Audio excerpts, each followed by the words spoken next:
हम सबसे important articles की बात करें पूरे कॉन्स्टिट्यूशन के अंदर, तो उसमें एक आर्टिकल है आर्टिकल 21, दूसरा है 19। ये दोनों सबसे ज्यादा डिटेल में पता होना चाहिए आपको। सबसे ज्यादा डिटेल में आपको ये आर्टिकल समझ आने चाहिए, पता होने चाहिए, आप लिख पाओ इनके बारे में कभी भी आपसे पूछा जाए। इसमें केसेस इतने हैं, इसमें सिचुएशंस इतनी हैं, और इनके ऊपर एलाबोरेशन इतना हुआ है दैट अगर आप इनको प्रॉपरली नहीं पढ़ते हो और खाली सुपरफिशियली समझते हो, मतलब ज्यादातर आप अगर देखो कोई किसी को सू करता है तो उसमें 21 का इन्वॉल्वमेंट अक्सर मैंने देखा है, अक्सर। आज हम लोग बात करने वाले 19(1)(a) या 19 क्लॉज 2 की। चलिए समझते हैं क्या है 19(1)(a), 19 क्लॉज 2 क्या है, केसेस क्या क्या है, और क्या क्या इंपॉर्टेंट है, क्या क्या इंपॉर्टेंट नहीं है। Let's understand. Right to speech and expression means the right to express one's convictions and opinions freely by words of mouth, writing, printing, pictures or any other mode। तो अब इसमें जो चीजें जब हम ये पढ़ेंगे ना, and when you're making notes, just see that you're writing these words. What are the words which are very crucial? That you are expressing what? Your convictions and opinions freely by words of mouth, writing, printing, pictures or any other mode, even gestures। ये सब चीजें आप किसी भी तरीके से अपने आप को एक्सप्रेस करते हो, whatever way you express yourself, अपने कन्विक्शंस को, अपने ओपिनियंस को, that is a part of right to speech and expression, that is a part of 19(1)(a। Right. तो अगर आप लिख कर अपने आप को एक्सप्रेस कर रहे हो, that is a part of 19(1)(a।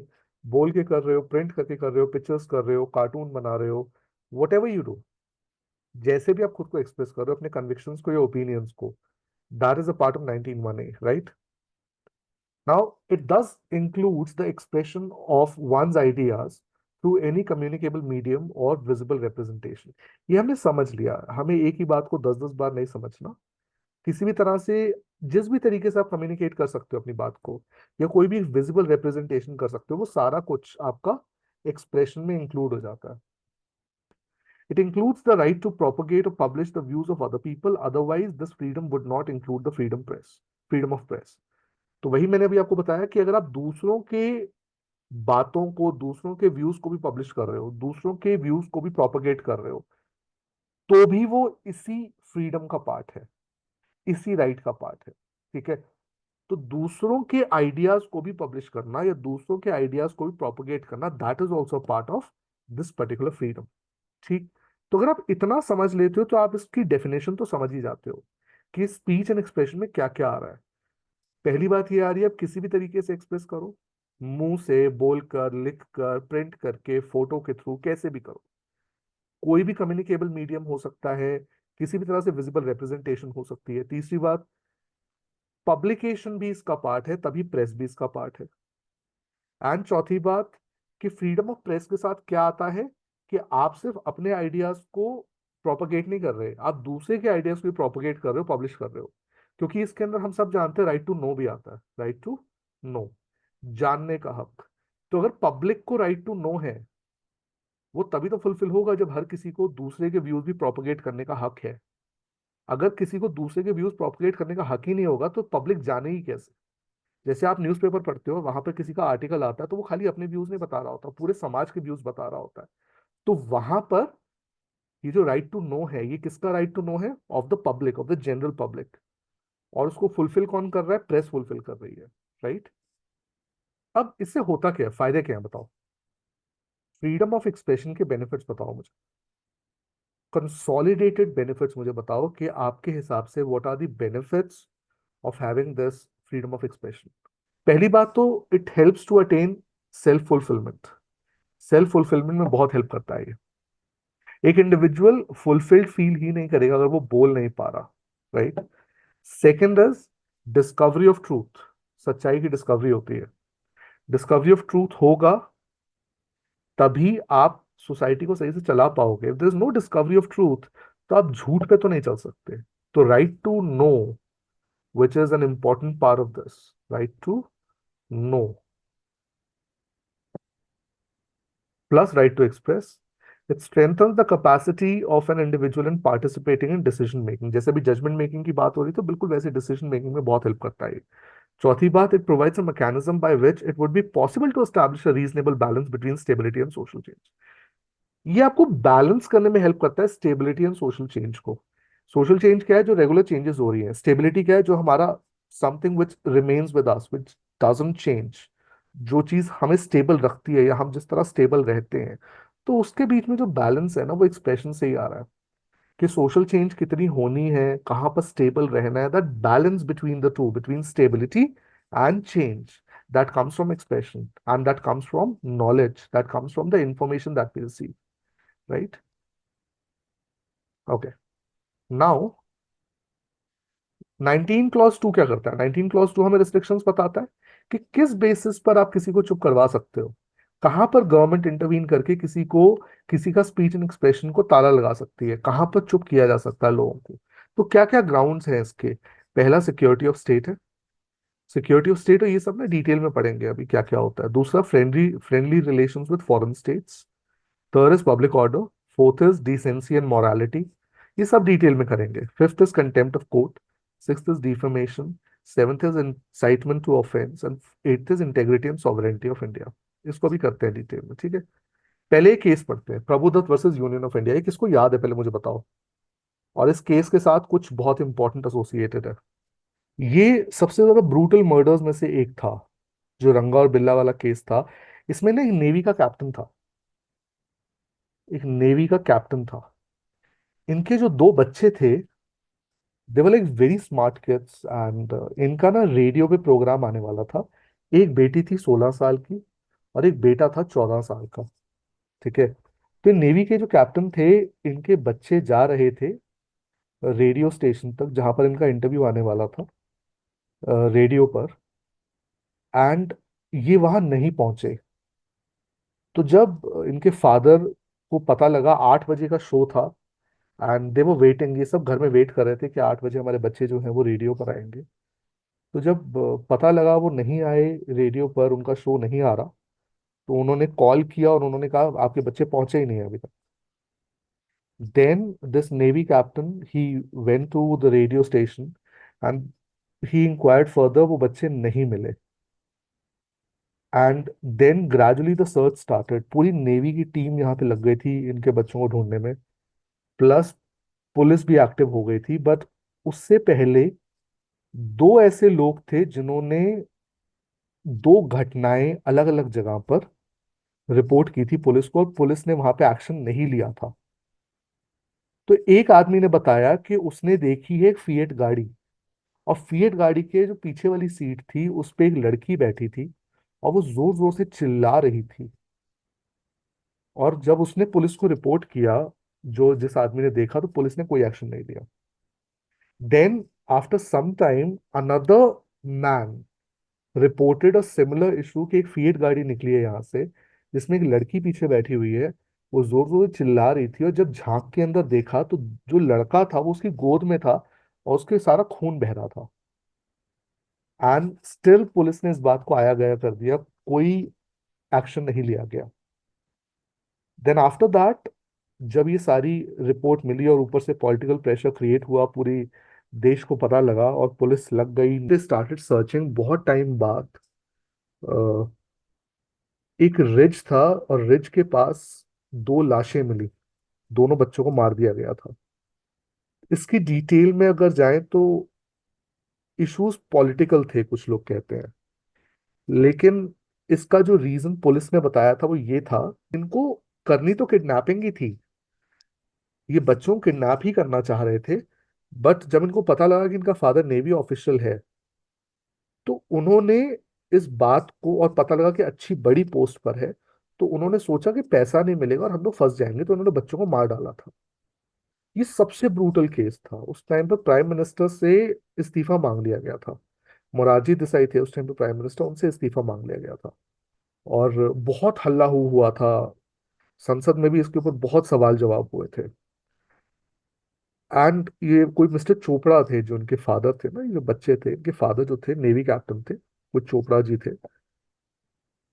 और बाद में ये पकड़े कैसे गए थे रंगा और बिल्ला? यहाँ पर एक ही ट्रेन के डिब्बे में चढ़ गए, एंड बाय चांस ऐसा हुआ कि उसके अंदर सारे आर्मी ऑफिशियल्स थे।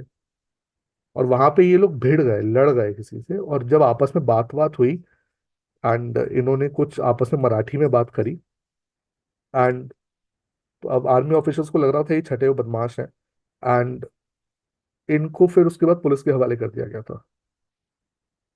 And then they got to know that ये वही लोग हैं जिन्होंने मारा था। तो जो Prabhudatt versus union of India था, इसमें क्या हुआ था, इसमें जो चीफ एडिटर था हिंदुस्तान टाइम्स का, वो इंटरव्यू करना चाहता था रंगा और बिल्ला का। तो रंगा और बिल्ला का इंटरव्यू जो था, जेल अथॉरिटीज ने मना कर दिया। तिहाड़ का जो सुपरिटेंडेंट था जेल का, उसने मना कर दिया था कि इंटरव्यू नहीं होने देंगे। तो कोर्ट ने कहा था कि ये सबका राइट है, right of speech and expression, और लोगों का भी हक है, लोगों के पास भी राइट टू नो का हक है, that they have a right to know the information about things. तो उसके चलते सुप्रीम कोर्ट ने अलाउ कर दिया था इनको, should be allow to take the interview. तो this was the case Prabhudutt versus union of India. इसलिए इंपॉर्टेंट है क्योंकि ये रंगा और बिल्ला के बारे में था। रंगा और बिल्ला आज तक के सबसे ज्यादा ब्रूटल बदमाश माने गए हैं। ठीक है, तो यही मैंने यहाँ पर लिखा भी हुआ है। This is what I have written here.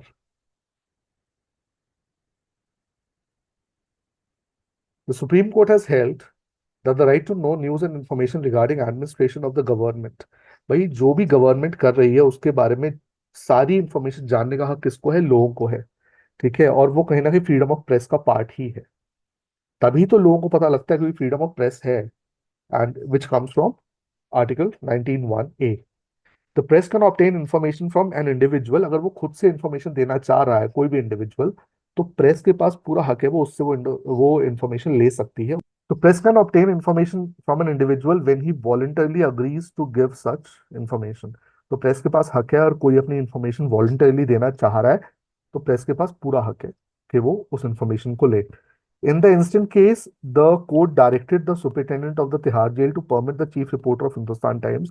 यहाँ पर सुपरिटेंडेंट ऑफ तिहाड़ जेल को क्या कहा गया था कि आप अलाउ करिए chief reporter of Hindustan times को कि वो इंटरव्यू कर सके रंगा और बिल्ला का। और ये इंटरव्यू भी जब हुआ था ना, तो उसमें से एक जना तो बिल्कुल चुप रहा था, और दूसरा जो था वो यही कहता रहा मैंने नहीं किया, या हम लोगों ने नहीं किया।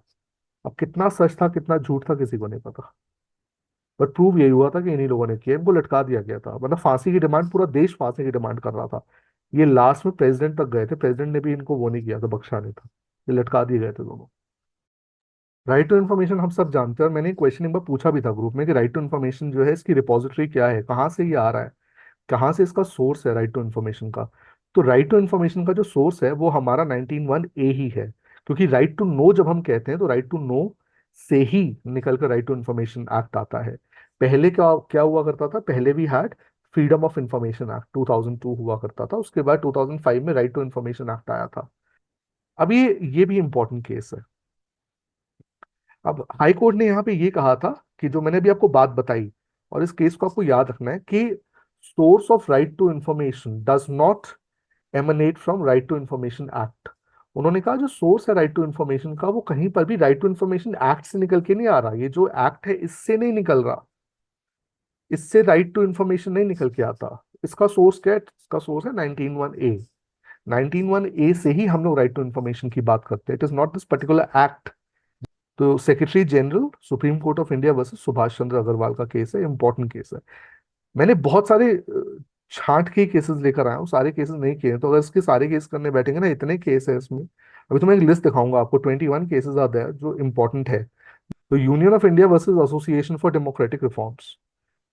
अब यहाँ पर क्या होता है कि एक पीआईएल फाइल की जाती है, जिसके अंदर ये कहा जाता है कि जो रिकमेंडेशन लॉ कमीशन ने दी थी 170th रिपोर्ट में, उस रिकमेंडेशन को लागू किया जाए। ठीक है, तो एक पीआईएल फाइल होती है विद द सुप्रीम कोर्ट कि जो रिकमेंडेशन दी गई थी by the law commission in its 170th report, उसको क्या किया जाए, इंप्लीमेंट किया जाए।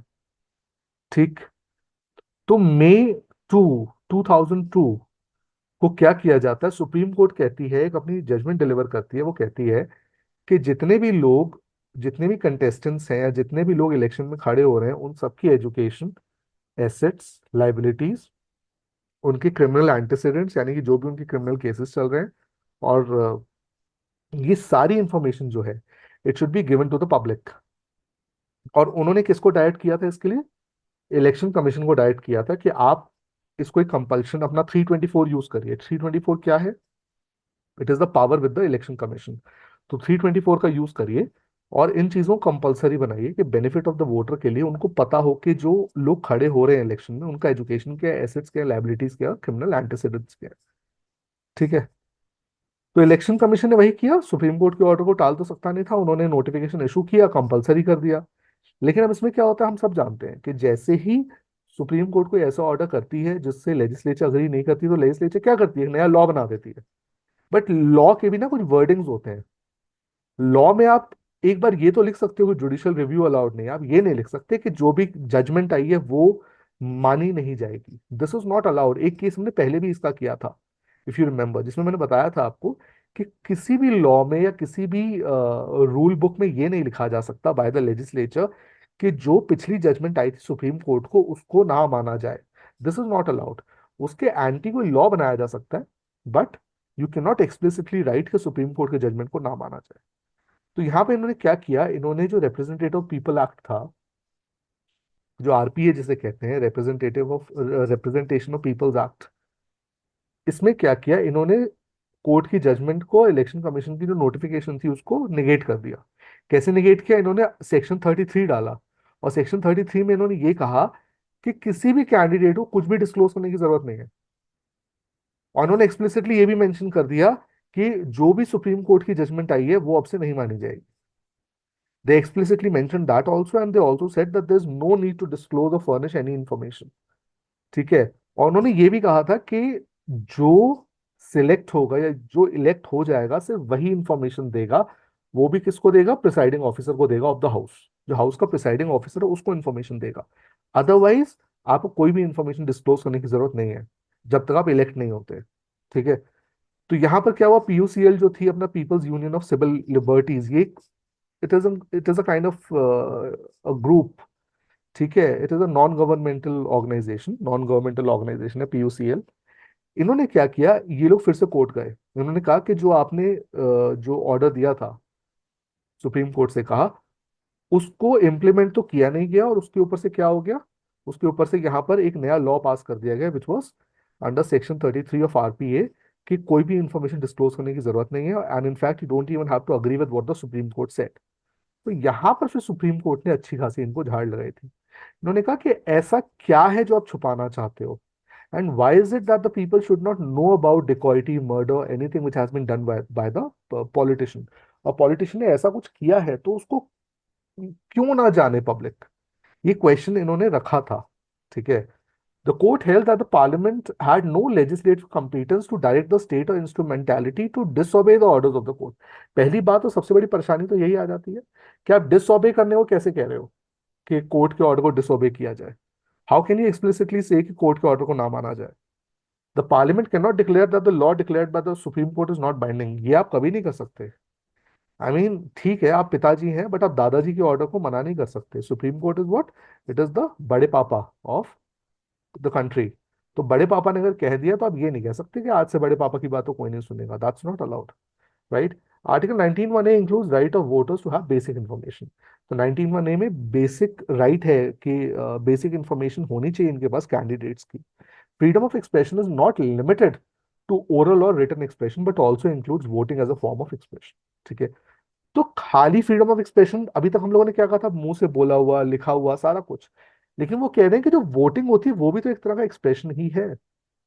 That is also form of expression. अगर मैं जाके ये कहता हूँ कि मुझे इस बंदे को जिताना है या मैं इस बंदे को वोट कर रहा हूँ, दैट इज माई एक्सप्रेशन।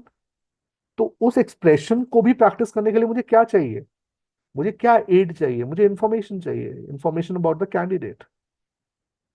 तो अगर मुझे इंफॉर्मेशन अबाउट द कैंडिडेट चाहिए तो वो मेरे एक्सप्रेशन में हेल्प कर रहा है। There is a need to draw line between. तो कोर्ट ने कहा कि एक लाइन ड्रॉ करो कि उसका कैंडिडेट की प्राइवेसी कहाँ शुरू हो रही है और कितना पता होना चाहिए एक वोटर को। Draw line there. आपको सब कुछ बताने की जरूरत नहीं है कि आपके कितने बच्चे हैं, और उसके बाद if you have anything else, या कुछ भी ऐसा कुछ पर्सनल आपको बताने की जरूरत नहीं। बेडरूम लाइफ मत लेके आओ इधर। आपको सिर्फ इतना बताना है जितना वोटर के लिए जरूरी है। So draw line, right? तो सेक्शन 33B को अनकॉन्स्टिट्यूशनल कहा गया था, उसको हटाया गया था। एंड उन्होंने यही कहा था कि फंडामेंटल राइट्स जो हैं उसके according everyone should know about the antecedents of a candidate. ठीक है। द कोर्ट रिस्टोर्स, यहाँ पे अपना जो ऑर्डर पहले दिया था इन्होंने पिछले केस में, जो अभी मैंने बताया था मई 2 को 2002 को जो ऑर्डर आया था, उसको रिस्टोर कर दिया गया। ठीक है। और इलेक्शन कमीशन को फिर से एक नोटिफिकेशन दी गई, फिर से वही जो हमने कहा था पहले उसको फिर से आप नोटिफाई करो, और अब से हमें सारी इंफॉर्मेशन चाहिए उन लोगों की जो कि खड़े हो रहे हैं इलेक्शंस में। राइट।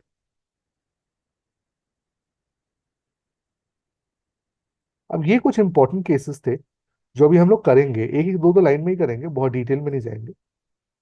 कुछ चीजें मैं आपको ऐसे ही बता देता हूँ इसके अंदर। जैसे पहला केस देखो, union of India versus cinema art foundation. ये केसेस ना पता भी होने चाहिए। किसी से चर्चा भी करोगे ना अगर आर्टिकल 19(1)(a) की, तो यहाँ पर ये बातें निकल के आ सकती हैं। जैसे मैंने एक फोटो डाली थी अपनी उस पर व्हाट्सएप पर, कि मैं किसी से बात करता हुआ आ रहा था, वो लड़का भी सिविल सर्विस की तैयारी कर रहा था। एंड बिलीव मी, इतना नॉलेजेबल लड़का, लेकिन कई जगहों पे उसका आर्गुमेंट फेल हो रहा था। आर्गुमेंट क्यों फेल हो रहा था? केसेस नहीं पता थे। मैं ये नहीं कह रहा केसेस तुम्हें बाय हार्ट पता हो या फिर नाम से पता हो, ना पता हो नाम से कोई बात नहीं, बट इतना पता हो कि सुप्रीम कोर्ट की रूलिंग आई है इस पर, सुप्रीम कोर्ट ने इस पर अपना व्यू दिया हुआ है। ठीक है। तो यहाँ पर क्या हुआ था, भोपाल गैस ट्रेजेडी जो थी, जो हुई थी भोपाल गैस ट्रेजेडी, उसके अंदर उसके ऊपर एक फिल्म बनाई गई थी, शॉर्ट फिल्म बनाई गई थी जिसका नाम था बियॉन्ड जेनोसाइड। तो ये शॉर्ट फिल्म, जो हमारे मिनिस्टर थे उन्होंने ये कहा था कि ये जो शॉर्ट फिल्म है दिस वुड बी, ये दूरदर्शन पे टेलीकास्ट की जाएगी, इसको एयर किया जाएगा। तो जितने भी शॉर्ट फिल्म्स को अवार्ड मिले थे, गोल्डन लोटस अवार्ड था, तो गोल्डन लोटस जिस जिसको मिला था, उन्होंने कहा था कि ये सारी फिल्म दूरदर्शन पे दिखाई जाएंगी। और दूरदर्शन पे जब इन्होंने अपना सबमिट किया, जो इसके जो ट्रस्ट के ट्रस्टी थे जिन्होंने मूवी बनाई थी, तो उन्होंने, दूरदर्शन ने कह दिया this is not relevant now, ये मूवी आज की डेट में रेलिवेंट नहीं है। तो दूरदर्शन ने यही कहा कि ये आज की डेट में रेलिवेंट नहीं है, ये जो ट्रेजेडी है खत्म हो चुकी है, और आज हमें नहीं लगता कि ये दिखानी जरूरी है ऑन दूरदर्शन। तो ऑल द मिनिस्टर ने इस बात को कहा था that all the movies which have one the award उनको दिखाया जाएगा, लेकिन इसको नहीं दिया जा रहा था। तो यहाँ पर कोर्ट ने इंटरवीन किया था। कोर्ट ने कहा था कि आपके पास कोई भी ऐसा रीजन नहीं है जो कि 19 क्लॉज 2 में दिया हुआ, मूवी ना दिखाने का। क्योंकि मूवी दिखाने का हक तो उस इंसान के पास है, और लोगों के पास भी हक है, राइट टू इंफॉर्मेशन, कि भोपाल गैस ट्रेजेडी में हुआ क्या था। उन्होंने कहा ठीक है, हम मानते हैं कि इसके अंदर मिनिस्टर्स इन्वॉल्व थे या स्टेट की गवर्नमेंट इन्वॉल्व थी, कहीं ना कहीं उनकी भी गलती थी, पर इसका मतलब ये नहीं है कि आप इस मूवी को नहीं दिखाओगे। ठीक है। तो कोर्ट ने इस बात पे एम्फोसाइज किया था कि मूवी दिखाई जानी चाहिए एज पर 19(1)(a)। ये दिखाने वाले का भी राइट है और ये सुनने वाले का भी राइट है कि उसको भी पता लगे कि हुआ क्या था उस टाइम पर। तो ये राइट टू नो का भी पार्ट है और ये राइट टू एक्सप्रेशन का भी पार्ट आ जाता है। दोनों जो 19(1)(a) के अंडर आ रहे हैं, ये दोनों का पार्ट है, इसलिए मूवी दिखाई जानी चाहिए। ठीक है। रूल्स। अब जो इंडियन टेलीग्राफ एक्ट था जिसके अंदर टेलीफोन टैपिंग की बात होती है अंडर 5(2), वहां पर कोई भी ना एग्जॉस्टिव रूल्स नहीं है किस केस में टैपिंग हो सकती है, किस केस में टैपिंग नहीं हो सकती। तो कोर्ट ने ना अपनी गाइडलाइंस बना दी थी। यहाँ पर कोर्ट ने कहा था जब तक कि प्रॉपर लेजिस्लेचर गाइडलाइंस नहीं बना तब तक हम लोग गाइडलाइंस बना देते हैं। ठीक। तो यहाँ पर under the guidelines laid down by the court, कुछ गाइडलाइंस ये थी कि an order for telephone tapping can only be issued by the home secretary of the centre and state government. तो सेंटर का होम सेक्रेटरी या फिर state government ही इसका order दे सकते हैं, तभी टेलीफोन टैपिंग हो सकती है। और जो टेलीफोन टैपिंग है वहां पर आपका रिव्यू हो सकता है, it is subject to review by high power review committee, and the period for telephone tapping can not exceed 2 months. 2 महीने से ज्यादा आप किसी की टेलीफोन टैपिंग नहीं कर सकते जब तक कि रिव्यूइंग अथॉरिटी अप्रूव ना कर दे, और खुद से ना कह दे कि इसको 6 महीने तक लेके जाओ, तब 6 महीने तक हो सकती है टेलीफोन टैपिंग। नहीं तो 2 महीने से ज्यादा किसी का टेलीफोन टैप नहीं हो सकता, क्योंकि वहां पर उस इंसान का भी राइट टू एक्सप्रेशन हिंडर हो रहा है। उसका भी तो राइट टू एक्सप्रेशन, क्योंकि हम जब किसी से फोन पे बात करते हैं तो हम बहुत फ्रीली बात करते हैं, तो वहां पर क्या हो रहा है, उस इंसान का कहीं ना कहीं राइट टू एक्सप्रेशन वायलेट हो रहा है। ठीक है। Similarly at the state level the committee must consist of chief secretary. ये सब सेकेंडरी चीजें, क्या क्या होना चाहिए उस कमिटी में और सारा कुछ उसका गाइडलाइन क्या थी वो भी इंपॉर्टेंट नहीं है, लेकिन गाइडलाइन दी गई थी इस केस में, ये इंपॉर्टेंट है टेलीफोन टैपिंग की। ठीक है, तो PUCL versus union of India 1997 का केस है जिसमें गाइडलाइंस दी गई थी कि टेलीफोन टैपिंग, और ये याद रखना है कि एक रिव्यूइंग अथॉरिटी होती है इसके अंदर, और रिव्यूइंग अथॉरिटी के अप्रूवल पर 6 महीने तक टैपिंग हो सकती है, नहीं तो खाली 2 महीने तक हो सकती है, बस इतना याद रखो। कमिटी में कौन कौन है, this is not something very important. ठीक।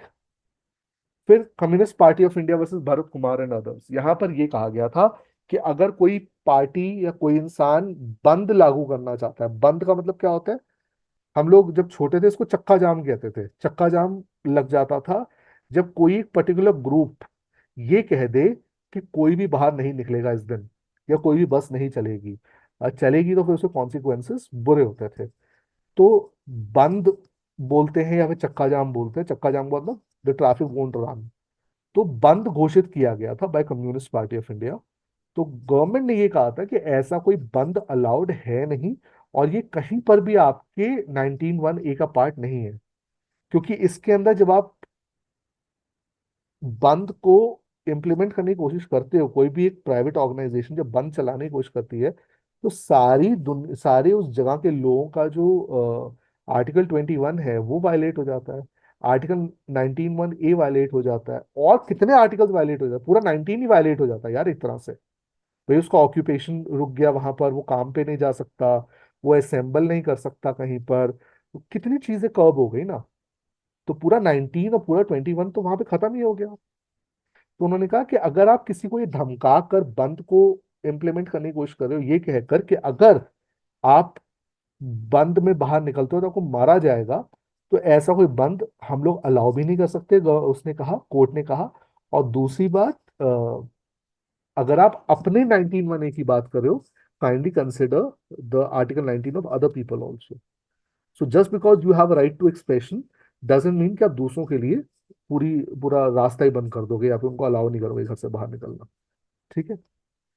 तो उन्होंने कहा था दैट, लेकिन उन्होंने एक बात और स्पेसिफिक की थी कि हड़ताल is allowed, strikes are allowed, अगर आप स्ट्राइक डिक्लेयर कर रहे हो that is allowed, bandh is not allowed.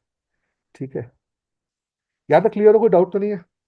Boring लग रहा है तो रोक दूं, अगली क्लास में कर लेंगे, ये सारे केसेस बहुत इंपॉर्टेंट है, मैं निकाला वही है जो इंपॉर्टेंट है। बताओ रोक दूं अभी, अगली क्लास में कर लें या फिर अभी कर लें? मैं चाह रहा था आज खत्म कर दें इसको यार, अगली क्लास में कभी कभार गैप हो जाता है ना, फिर मेरे को भी बड़ा ऑकवर्ड लगता है। No sir. ठीक है, तो कंटिन्यू कर लेते हैं फिर अभी, कर लें कंटिन्यू? नो सर, ठीक है, कंटिन्यू कर लेते हैं। Yes sir, perfect. आगे चलते हैं। मनका गांधी का केस आता है, मनका गांधी के केस में इट वाज सेट कि आप खाली 19(1) ए का पालन से अपने देश में नहीं करते, आप बाहर भी करते हो, वहां पर भी you are protected. Protected as in कि इंडिया वहां पे प्रोटेक्टेड हो गया नहीं हो गया, this we don't really know वहां पर क्या होगा उसका सिचुएशन, लेकिन यहाँ के हिसाब से हम आपके ऊपर कोई भी रिस्ट्रिक्शन नहीं लगा सकते अगर आपका जो आइडियाज है वो 19 क्लॉज 2 के अंडर फॉल नहीं कर रहे। अगर 19 क्लॉज 2 के अंडर फॉल करे तो फिर तो आपको केस यहाँ पर भी होगा। Terms and conditions apply, terms and conditions क्या है कि वहां के रूल्स क्या है वो अलग बात है। तो इसकी कोई जोग्राफिकल लिमिटेशन नहीं है, that is what they set. इनके ना नाम नोट कर रहे हो ना तुम लोग केसेस के, सारे केस पढ़ना बड़ा मुश्किल हो जाएगा, इनके साथ दो दो चार चार वर्ड्स है ना वो लिखते जाना। फ्रीडम ऑफ प्रेस के केसेस है, ये मैं पढ़ाऊंगा नहीं इंडिविजुअली, और इसको मैं डिटेल में तो नहीं करूंगा, इसमें कुछ केसेस ले लूंगा जो इंपॉर्टेंट है। जैसे रोमेश थापर का केस बहुत इंपॉर्टेंट है, इसकी चर्चा बहुत बार होगी, अजय गोस्वामी का केस बहुत इंपॉर्टेंट है। अब इसमें ना इनकी फाइंडिंग्स क्या क्या थी, इसमें क्या क्या कोर्ट ने हेल्प किया था ये बता देता हूँ। जैसे printers Mysore limited versus assistant commercial tax officer, तो इसमें इन्होंने ये कहा था कि कोई भी सेल्स टैक्स इन पे नहीं लगाया जा सकता और न्यूज़पेपर्स, क्योंकि अगर सेल्स टैक्स लगेगा तो कहीं ना कहीं इट वुड कर्ब द डिस्ट्रीब्यूशन। क्या होगा भाई, अगर सेल्स टैक्स लगेगा तो महंगा हो जाएगा ना न्यूज़पेपर, और महंगा हो जाएगा तो हर किसी को राइट टू इन्फॉर्मेशन है वो मिलेगा नहीं, हर किसी को राइट टू नो है वो मिलेगा नहीं उन्हें। तो यहाँ पर 19(1) ए को बरकरार रखने के लिए उन्होंने कहा कि इस पे सेल्स टैक्स नहीं लगाया जाएगा। ठीक है, this is printers Mysore limited versus assistant commercial tax officer. Romesh Thapar case था, इसमें इन्होंने ये कहा था कि अगर आप एक पर्टिकुलर जर्नल को एक स्टेट में डिस्ट्रीब्यूट नहीं होने दे रहे, that is again what, that is violating 19(1)(a। तो जर्नल सर्कुलेट अगर नहीं हो पा रहा है एक जगह पर, एक पर्टिकुलर स्टेट में, या उसको एंटर ना करने दिया जाए, तो वहां पर 19(1)(a वायलेट हो जाएगा। ठीक है, और रोमेश थापर का प्रॉब्लम एक और था। रोमेश थापर के टाइम तक ना पब्लिक ऑर्डर वाला पॉइंट था नहीं रिस्ट्रिक्शंस में। रिस्ट्रिक्शन के अंदर सिक्योरिटी ऑफ स्टेट था। Security of state was a clause, एक रीजनेबल रिस्ट्रिक्शन थी कि कोई भी ऐसी चीज जो सिक्योरिटी ऑफ स्टेट को कहीं ना कहीं डिस्टर्ब करने की कोशिश करे, या सिक्योरिटी ऑफ स्टेट को स्टेक पे लगा दे, लेकिन पब्लिक ऑर्डर डिस्टर्ब करे, ऐसा कोई क्लॉज था नहीं तब तक। बाद में वो ऐड किया गया था, और इसी केस के बाद ऐड किया गया था कि खाली हमेशा जरूरी नहीं कि सिक्योरिटी ऑफ स्टेट पे ही धमाका बोले तभी उस चीज को बैन किया जाएगा। कभी कभार एक बेसिक पब्लिक ऑर्डर भी बिगड़ सकता है। एक्चुअली क्या होता है, कोर्ट ने ना इसका एक मेथड भी दिया था। कोर्ट ने कहा था कि आप तीन कंसेंट्रिक सर्कल्स बनाओ, और तीन कंसेंट्रिक सर्कल्स में क्या होता है, पहले सर्कल में आता है लॉ एंड ऑर्डर, दूसरे में आता है पब्लिक ऑर्डर, ठीक है, तीसरे में आता है सिक्योरिटी ऑफ स्टेट। तो उन्होंने ये बताया था, डिफरेंस बताया था कि अगर कोई चीज आती है उससे लॉ एंड ऑर्डर डिस्टर्ब होता है, that's like the first stage. Public order disturb होना is a bigger thing, and security of state पे बात आना, that's even a bigger thing. Security of state का मतलब तो ये है कि बिल्कुल सरकार गिरने पर आ गई है, या बिल्कुल कोई ऐसा वॉर छिड़ गया है कि अब सारे लोग मतलब जो गवर्नमेंट ऑफ इंडिया है वो अब सॉवरन नहीं रहेगी, या किसी और पे डिपेंडेंस होने वाली है, कोई देश हमारे अंदर घुस गया है, या कोई ऐसा बंदा है जिसने कोई ऐसा वॉर वेज कर दिया against the government. That is security of state. Public order is something which is a little safer than security of state. Law and order is something which is like the initial part, कि बिल्कुल law and order थोड़ा सा disturb हुआ, कि एक किताब आई, कुछ आया जिसमें हल्का सा लॉ एंड ऑर्डर हिल गया, लोगों ने धरने में बैठ गए लोग।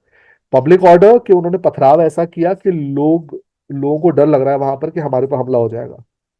एंड सिक्योरिटी ऑफ स्टेट का मतलब अब तो बिल्कुल ही सरकार गिराने की बात आ गई है। ठीक है, तो यहां पर अभी तक क्या था, रोमेश थापर के केस तक खाली सिक्योरिटी ऑफ स्टेट एक क्लॉज था।